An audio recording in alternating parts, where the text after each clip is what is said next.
Salut à tous. L'archéologie est l'étude de notre passé, mais elle est également souvent l'étude de l'inconnu. Il existe d'énormes lacunes dans notre connaissance des personnes et des lieux qui nous ont précédés, et parfois, faire de nouvelles découvertes ne semble qu'approfondir ces lacunes. Cela peut être frustrant pour les archéologues et les scientifiques, mais c'est toujours excitant pour nous. Nous aimons un bon mystère ancien, et vous êtes sur le point d'en voir beaucoup dans cette vidéo. C'est parti. Message en bouteille. Nous sommes tous familiers avec le concept d'un message dans une bouteille. Peut-être en avez-vous même fait un dans votre jeunesse et l'avez jeté à la mer. La plupart des messages en bouteille ne sont jamais trouvés, mais en voici un qui l'a été. Il n'a pas été découvert en mer, mais dans les murs de la gare centrale du Michigan, aux États-Unis, en juin 2021. La gare effectue actuellement des travaux de restauration avec le remplacement de nombreux vieux murs. Lorsqu'une vieille moulure de couronnement a été retirée, les ouvriers ont repéré une vieille bouteille de bière derrière elle. Sur sa surface était estampillée la date du 7 juillet 1913. La bouteille était trop démodée pour être de 2013, donc les ouvriers savaient qu'elle devait plutôt être de 1913. Ils n'ont pas pu ouvrir la bouteille et récupérer le message à l'intérieur, mais des scientifiques dans un laboratoire à proximité l'ont fait. Le message est un peu énigmatique. Il dit « Dan Hogan et Joe Smith ont coincé ceci dans le plafond de Chicago, juillet 1913. » Que voulait-il dire par le plafond de Chicago? En fait, pourquoi ont-ils même mentionné Chicago? La gare centrale du Michigan est à Detroit. Nous ne pouvons que supposer que Dan et Joe étaient tellement ivres ce jour-là qu'ils ne savaient pas dans quel état ils étaient, encore moins dans quelle ville. Peut-être laissaient-ils des messages comme celui-ci, partout où ils allaient. Épée Ulfbert. Pourquoi les Vikings semblaient-ils rendre si facile la conquête d'autres pays européens et espèces? Étaient-ils vraiment aussi bons sur le champ de bataille ou avaient-ils simplement les meilleures épées? Cela aurait pu être un peu des deux, mais leurs épées ont certainement aidé. Elles étaient d'une qualité si exceptionnelle qu'elles sont devenues effectivement le premier produit de marque au monde. Il y a 1000 ans, vous saviez que vous achetiez une véritable épée Ulfbert, car le nom du fabricant était estampillé sur la lame. Les historiens croient que les épées Ulfbert étaient les premières au monde à être fabriquées par coulée, avec du fer fondu et du carbone versé dans un moule et laissé à refroidir, éliminant ainsi les impuretés qui affaiblissaient souvent les anciennes épées d'autres espèces. Cette méthode de fabrication d'épées n'a été maîtrisée par aucune autre espèce européenne pendant 200 ans après que les Vikings l'aient découverte au XIe siècle, ce qui pose la question de l'origine de cette idée. Certains experts suggèrent qu'ils ont acquis le secret d'une petite tribu asiatique après les avoir conquis, mais il n'y a aucune preuve directe d'un tel événement. Peut-être qu'ils l'ont inventé eux-mêmes, et nous devrions admirer les Vikings autant pour leur intelligence que pour leur force. Mystère du verre flexible. Les anciens Romains étaient-ils capables de créer du verre flexible il y a des milliers d'années? Cette idée semble trop absurde pour être vraie, mais il existe des documents historiques qui suggèrent qu'ils le pouvaient. Pline l'Ancien et Pétrone, deux des écrivains les plus respectés du monde antique, ont affirmé que les Romains avaient une formule pour fabriquer un verre pliable, presque incassable.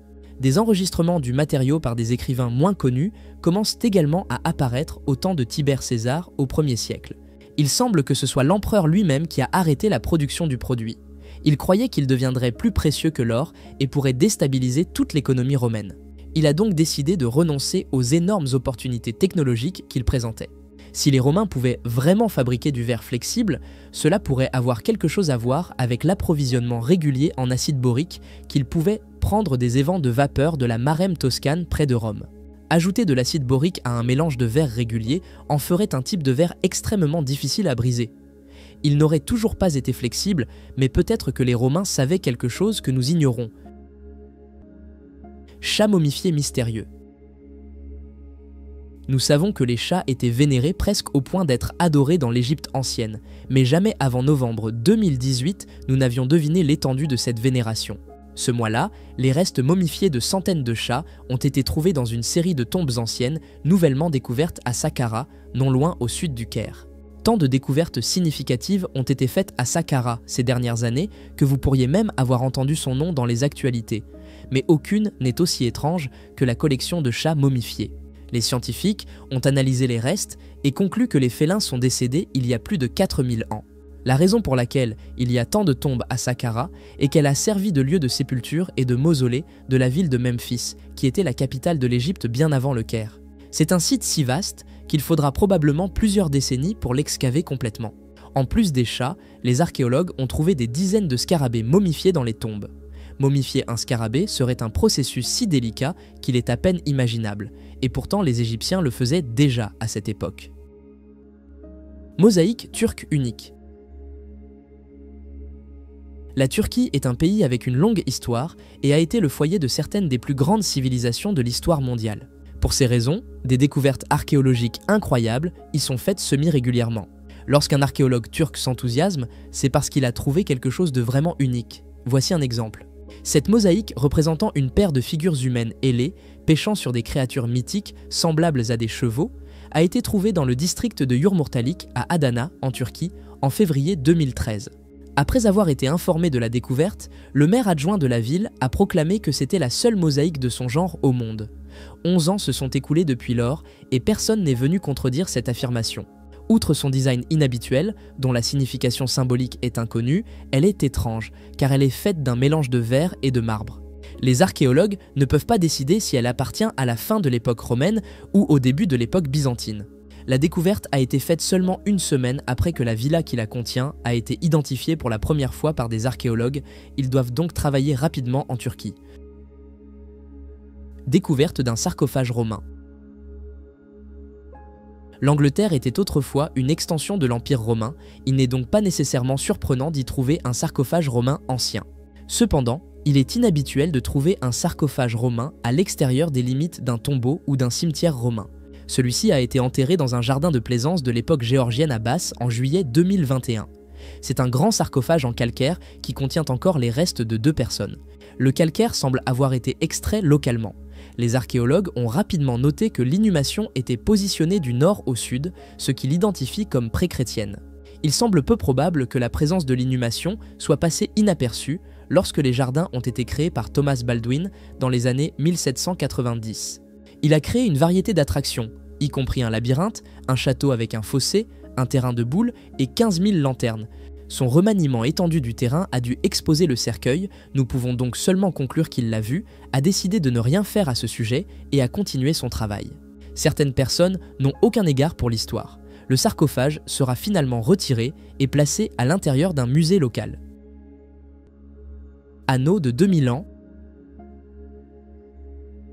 En novembre 2020, un anneau de 2000 ans a été découvert dans les fondations du mur occidental à Jérusalem et il suscite beaucoup d'intérêt parmi les historiens et les archéologues.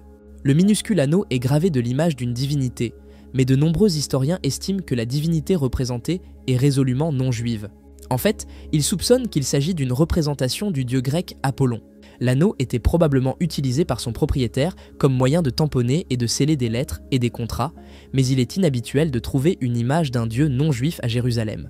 La conception de la pièce de bijouterie, fabriquée à partir de pierres de jaspe, est définitivement cohérente avec un anneau de sceau juif typique.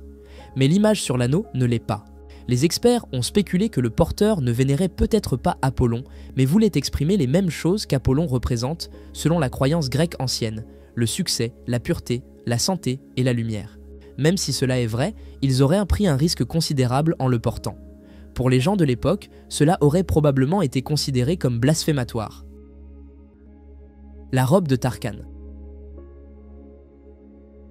Apprendre à tisser des tissus pour fabriquer des vêtements a été une étape importante pour la civilisation humaine, et c'est une étape qui a été franchie il y a très longtemps. La meilleure façon de le démontrer est de vous montrer la robe de Tarkan, qui est le vêtement tissé le plus ancien du monde. La robe a été trouvée dans une tombe en 1912 par le célèbre égyptologue William Flinders Petrie, alors qu'il fouillait un ancien cimetière égyptien à Tarkan. La tombe a été construite pendant l'ère de la première dynastie d'Égypte, il y a 5200 ans, donc Petrie a supposé que la robe était du même âge.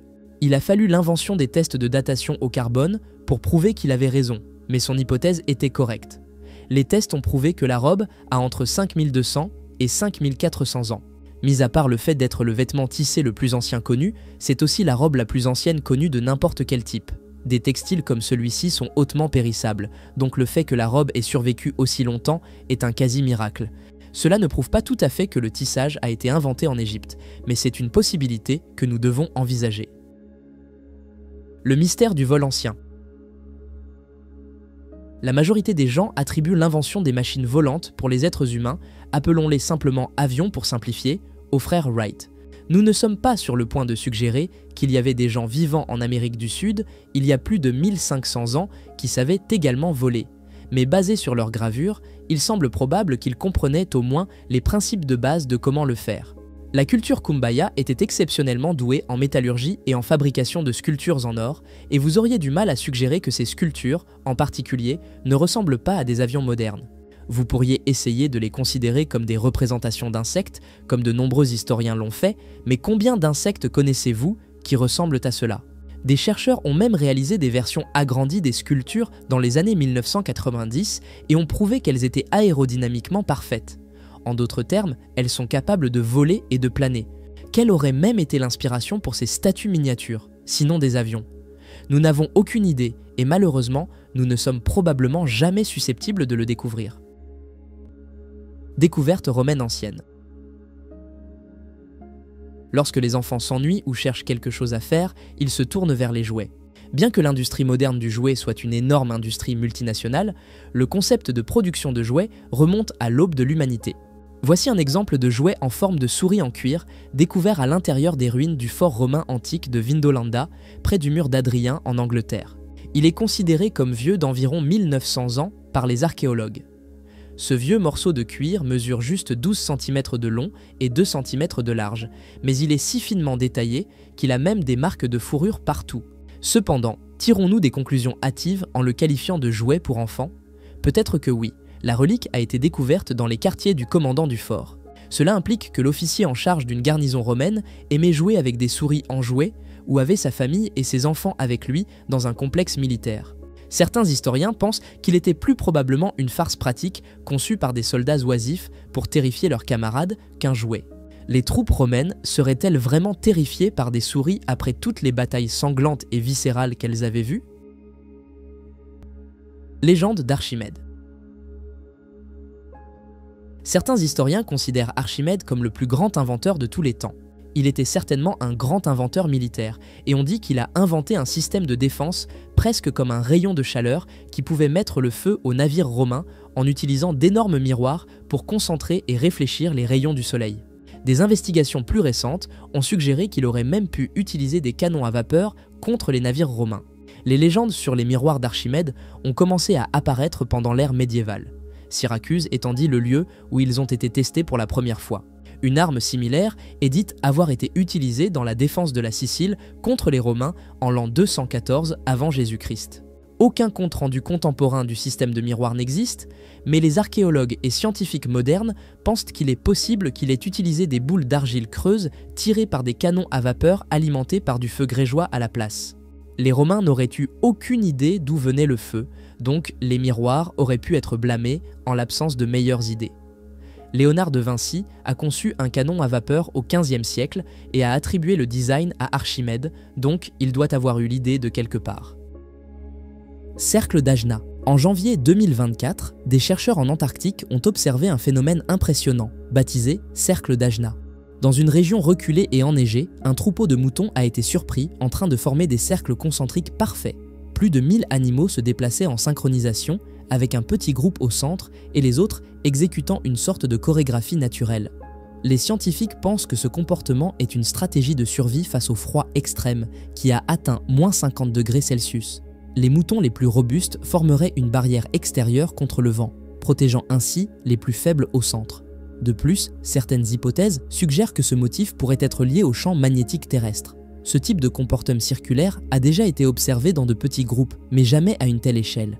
Pour les habitants locaux de l'Antarctique, chercheurs et travailleurs de la région, le cercle d'Ajna est perçu comme un puissant rappel de l'incroyable adaptation de la nature aux conditions extrêmes. Gardien d'Atacama. En 2023, lors d'une expédition archéologique dans le désert d'Atacama, au Chili, une équipe de chercheurs a fait une découverte impressionnante et énigmatique. À l'intérieur d'une caverne cachée sous les sables du désert, 6 figures sculptées dans la pierre ont été trouvées, représentant des êtres humanoïdes avec des caractéristiques faciales marquées et de grands yeux. La découverte, nommée les gardiens d'Atacama, a suscité un grand intérêt dans la communauté scientifique mondiale. Les sculptures, mesurant environ 2 mètres de haut, étaient soigneusement alignées dans des niches creusées dans les parois de la caverne. Chaque figure présentait des détails complexes dans ses vêtements, suggérant un haut niveau de compétences artistiques et de connaissances techniques de la part de leurs créateurs. Intrigués par cette découverte, les archéologues ont examiné minutieusement la caverne et ont trouvé des vestiges d'une civilisation ancienne et inconnue. Parmi les artefacts, on remarquait des outils en pierre, des céramiques décorées et des restes de pigments suggérant que la caverne était un lieu de grande importance cérémonielle. Une des théories les plus intrigantes avancées par les chercheurs est que les gardiens d'Atacama pourraient représenter des êtres mythologiques ou des dieux vénérés par une culture précolombienne disparue.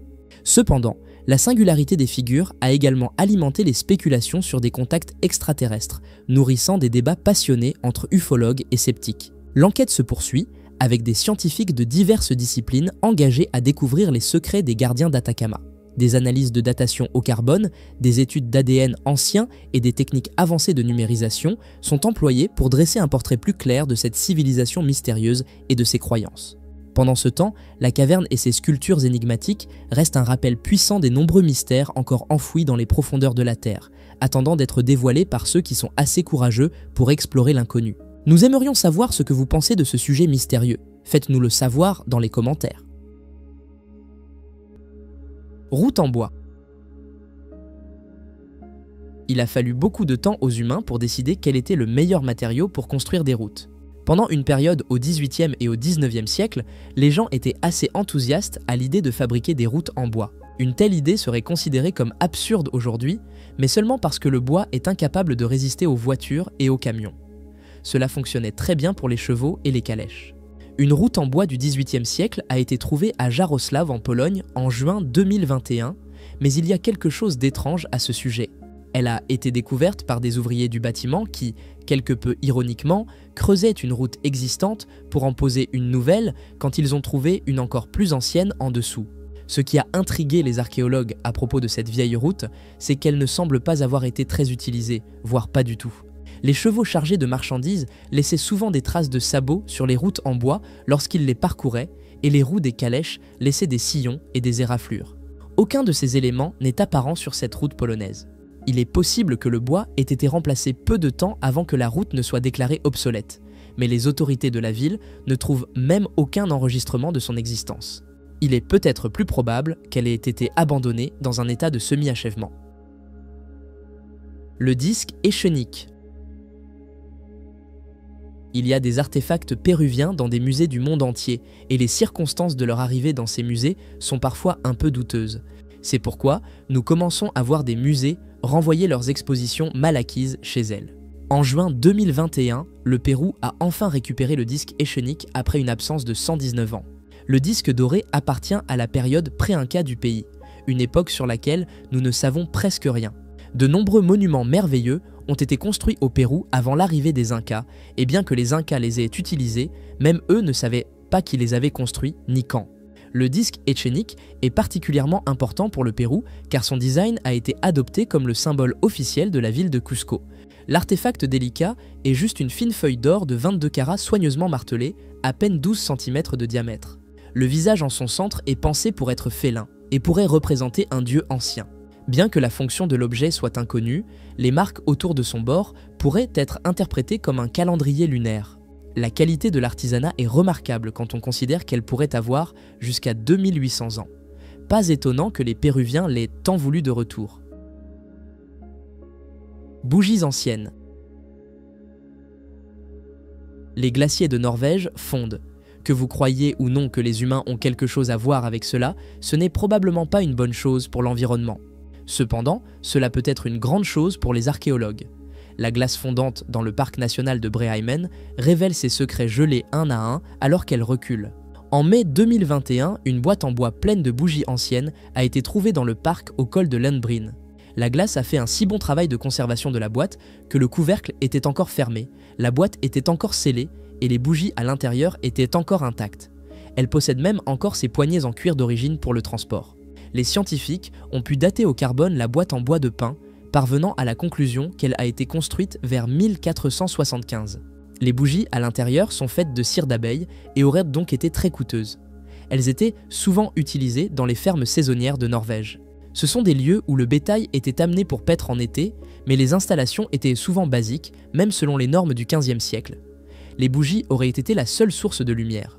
Celle-ci a probablement été échappée d'un cheval alors qu'il naviguait dans le col, ce qui aurait été ennuyeux pour son propriétaire lorsqu'il s'est finalement rendu compte qu'il l'avait perdue.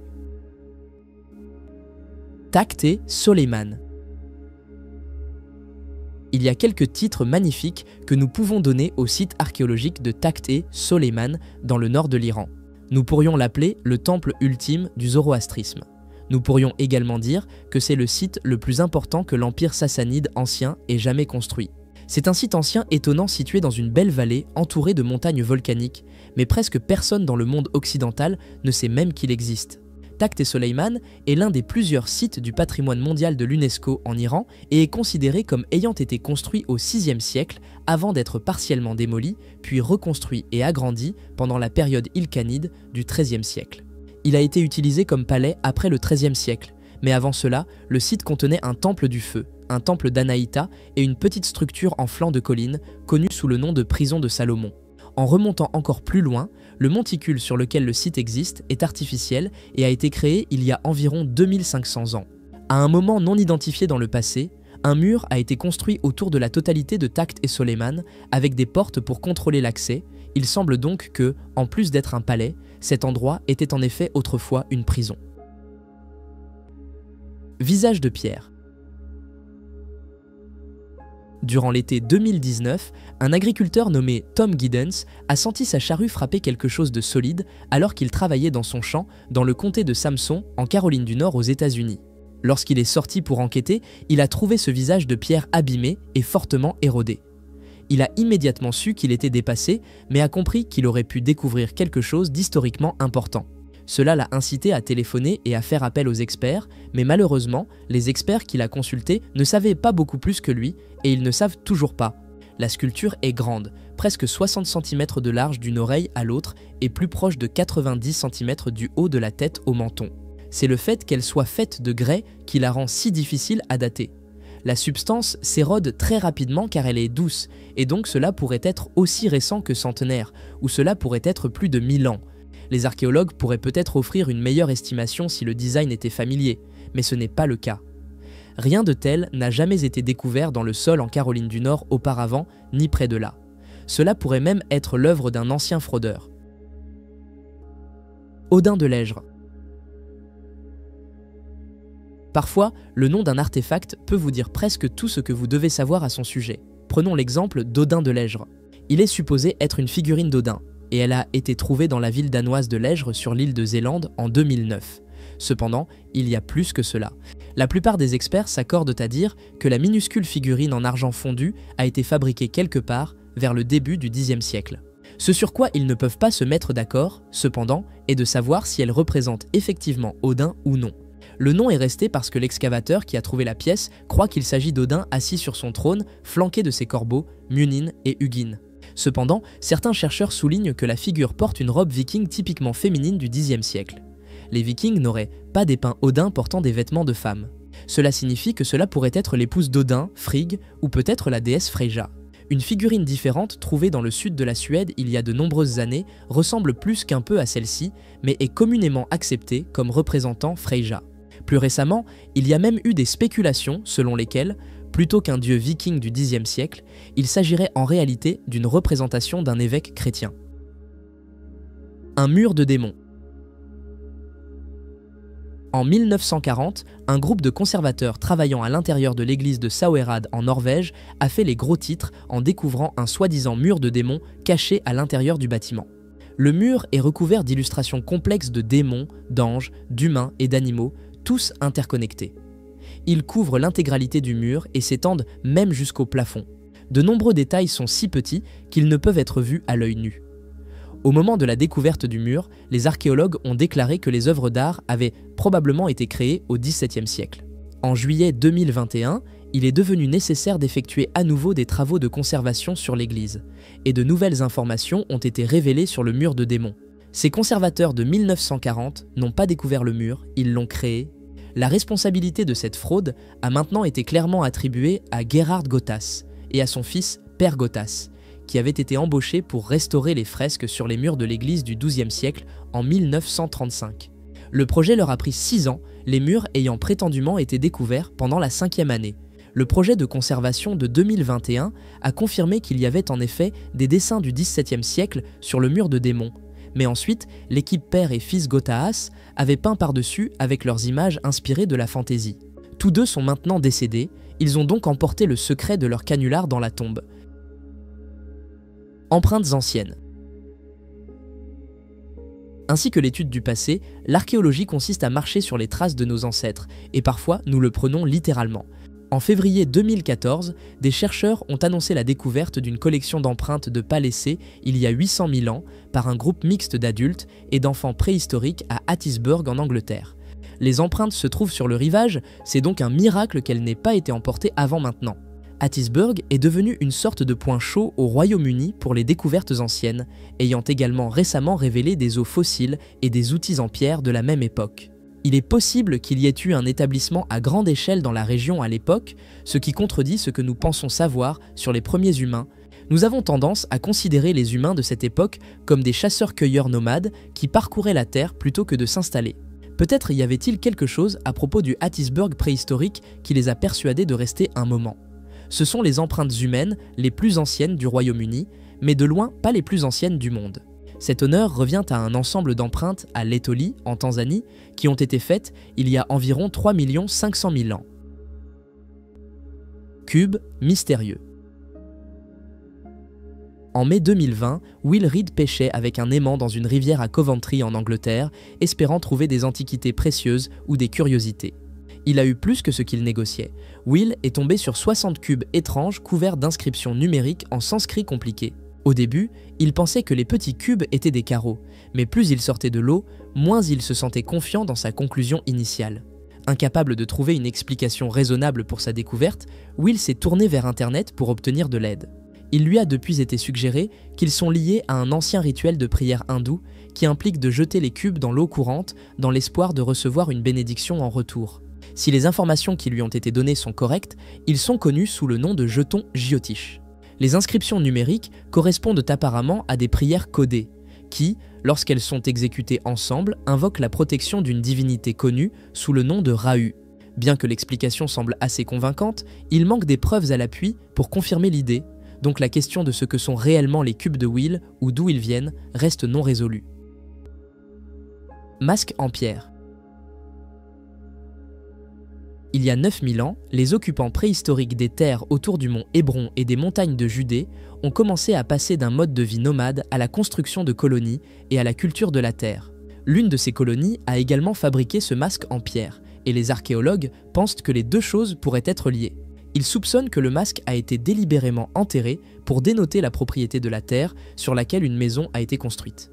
Désigner la propriété par l'enterrement était courant à l'époque, bien que les masques n'étaient généralement pas impliqués. Les masques de ce genre sont très rares en général. C'est l'un des seulement 15 au monde dont on peut prouver qu'ils proviennent de l'ère néolithique. Bien qu'ils n'aient pas pu le prouver, les experts pensent que le masque pourrait avoir été fabriqué à partir d'un moule pris sur le visage d'une personne décédée. Le culte des ancêtres était pratiqué dans cette partie du monde pendant les temps néolithiques, et les masques mortuaires en faisaient partie.